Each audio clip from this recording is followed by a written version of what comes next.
Chloe Hanslip, we've got the concert coming up at the Royal in Derngate. I was looking at the programme. 3 favourites, 3 very well-known pieces, well-loved pieces, and I think you've had an association with some of those for a very long time. Well, I'm playing the Bruch violin concerto, which I've been playing. I think it was in a Suzuki book when I was doing Suzuki between 2 and 5. Somewhere in there, I played the last movement. Awfully, I'm sure. But no, it's a concerto that I really sort of grew up with, played it from a very young age, and it's been very interesting for me to sort of realise how my interpretation and how my take on it has changed over the years. I recorded it when I was, about 14. So it was your first or second recording ever, wasn't it? Yes, I think it was my second one. I recorded it when I was 14, along with the third violin concerto. And it's such a wonderful piece to play. I've also done it many times with the Royal Philharmonic Orchestra. And I'm really excited to be doing it with them again. They're such a wonderful group of people to play with, such wonderful musicians as well. And it's always great fun on stage with them. So, I'm really looking forward to playing it. I'll come back to the orchestra in a moment, because that's quite interesting. The relationship that a soloist has with an orchestra is quite important. But just going back to the Bruch for a few moments, what do you think has changed over time in the way that you interpret it? I think that I'm very much more. Of course, I was always aware of the accompaniment before. You have to be, really. But I think I've become much more aware of the intricacies within the accompaniment. So the moments where I have a duet with some of the orchestra, or the moment where I'm really just accompanying them. And it's a wonderful piece. It's quite unusual, really, with the linking of the movements, for example, very like the Mendelssohn in that case also. But it's also very unusual in the fact that it starts, basically, the violin comes in virtually straight away. You have these 2 cadenzas before the main theme comes in. And for me also, the second movement it's a real gem. It's so incredibly beautiful, and it's really very melancholic as well. But it's just one of those moments where there's some really fantastic interplay between the soloist and the orchestra, and then the last movement is just great fun to play. It's so energetic and vivacious.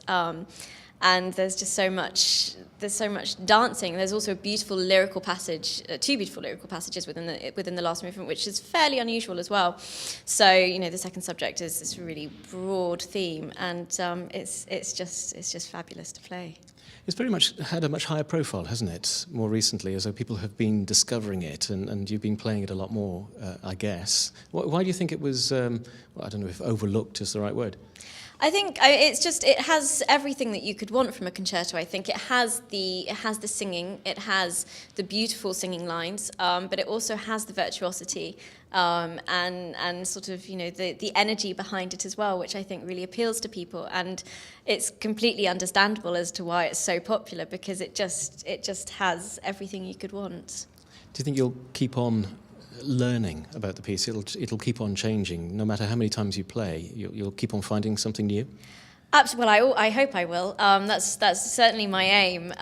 Every time I work with an orchestra, or a different orchestra, a different conductor, or indeed with an orchestra that I've worked with before, but with a conductor I haven't worked with them before, something new always seems to happen, and you'll hear something and think, I haven't heard that bit like that, so what can I do to sort of use that as a springboard to do something different for me as well. And I always go back and I always restudy the score, and I always because I have played it so many times, I always try and go back to it as if it's a new piece. Of course I know it in my fingers and in my arms, but I always try and approach it as a new piece.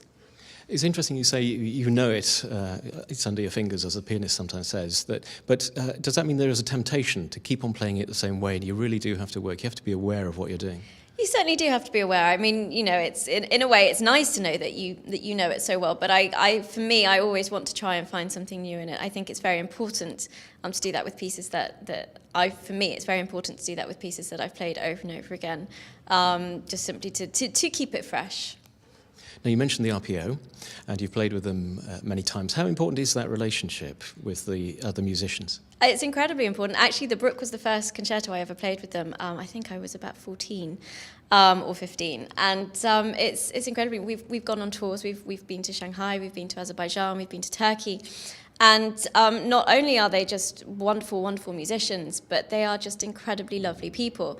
And I often, will go out for dinner, or they'll invite me out for dinner because they know otherwise I'll just stay and practice in my room all the time when I'm on tour. So it's really, really important to have that support. And I always know that I have that support, and just playing with friends.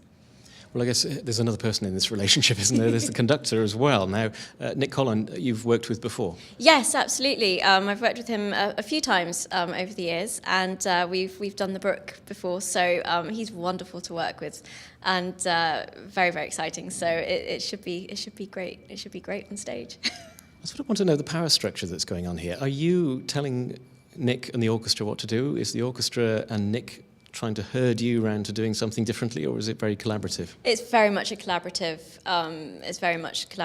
It's, for me anyway, playing with an orchestra is like a very large form of chamber music.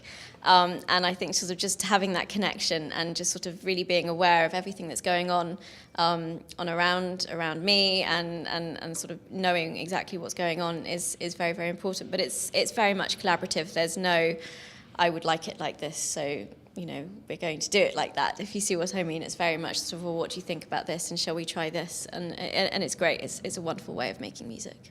So, for example, if you are approaching a concert like this, you'll be practicing for, as you say, you already know the piece, you've got it under your fingers. You'll be practicing a few days beforehand.